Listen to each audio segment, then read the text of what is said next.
हाथ में ट्रॉफी उठाए टेनिस खिलाड़ी आर्थर एश की यह तस्वीर आज इस विपदा के समय में शारीरिक और मानसिक तौर से जूझ रहे लोगों के कई सवालों के जवाब देने में सक्षम है। आर्थर एश 1975 में विंबलडन की एकल प्रतियोगिता जीतने वाले पहले अश्वेत खिलाड़ी बने थे। आर्थर ने 5 जुलाई 1975 को फाइनल में अमेरिका के ही जिमी कॉर्नर्स को हराकर विंबलडन का खिताब जीता। आर्थर टेनिस की दुनिया में अपना सिक्का जमा चुके थे।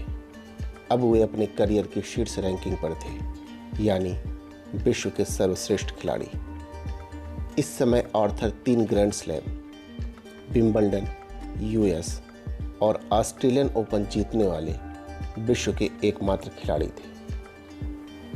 इस वक्त आर्थर की प्रसिद्धि अपनी चरम सीमा पर थी। पूरे विश्व में उनके चाहने वालों की संख्या करोड़ों में थी। 80 के दशक में आर्थर की हार्ट बाईपास सर्जरी हुई। इस ऑपरेशन के दौरान उन्हें चढ़ाए गए अशुद्ध खून की वजह से आर्थर HIV संक्रमित हो गए। वर्ष 1992 में आर्थर ने सार्वजनिक रूप से लोगों को अपनी इस बीमारी के बारे में बताया। यह खबर पूरे विश्व भर में जंगल की आग की तरह फैल गई। आर्थर के चाहने वालों के दिल टूट गए। आर्थर को हर रोज़ दुनिया भर से उनके फैंस और उनके प्रति संवेदना रखने वाले असंख्य लोगों के पत्र मिलने लगे।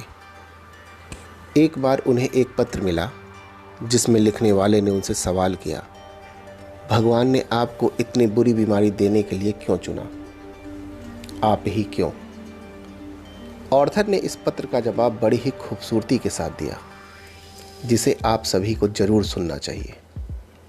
आर्थर ने लिखा, पूरी दुनिया में 5 करोड़ बच्चे टेनिस खेलना शुरू करते हैं। उनमें से 50 लाख बच्चे टेनिस की शिक्षा लेते हैं, जिसमें से 5 लाख बच्चे प्रोफेशनल ट्रेनिंग तक पहुंच पाते हैं और उनमें से 50,000 सफल होकर सर्किट तक आते हैं, जिसमें से 5,000 ग्रैंड स्लैम तक जाते हैं और 50 विंबलडन तक पहुंचते हैं, जिसके बाद 4 लोग सेमीफाइनल और 2 लोग फाइनल्स में आते हैं। ईश्वर के आशीर्वाद से उन 5 करोड़ युवाओं में से मैं वह सौभाग्यशाली व्यक्ति बन पाया जिसने विंबलडन जीतकर कप को अपने हाथ में पकड़ा हुआ था। उस वक्त मैंने भगवान से ये कभी नहीं पूछा, हे ईश्वर, मैं ही क्यों? आर्थर का जवाब परमपिता परमेश्वर के प्रति कृतज्ञता और उनके प्रति दिए हुए जीवन के प्रति स्वीकृति से भरा हुआ था। मैं ही क्यों? यह सवाल हम भगवान से तब नहीं करते जब उनकी असीम अनुकंपा से हम रात दिन प्रगति करते हैं। मैं ही क्यों? यह सवाल हम तब नहीं करते जब हम धन धान्य ऐश्वर्य पारिवारिक सुख से संपन्न होते हैं। सवाल तब उठते हैं जब हम जीवन में कठिनाइयों से रूबरू होते हैं। तब हम ईश्वर को भी कटघरे में खड़ा करके पूछते हैं, हे ईश्वर, मैं ही क्यों?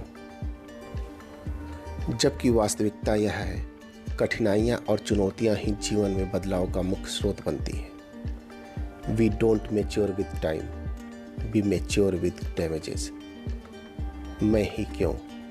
कठिन समय में परमपिता परमेश्वर से यह सवाल करने से पहले उन सुखद क्षणों को याद कीजिए जो प्रभु की असीम अनुकंपा से आपकी झोली में आए थे। और विश्वास रखिए, अगर सुख के पल नहीं रहे तो दुख भी नहीं रहेगा।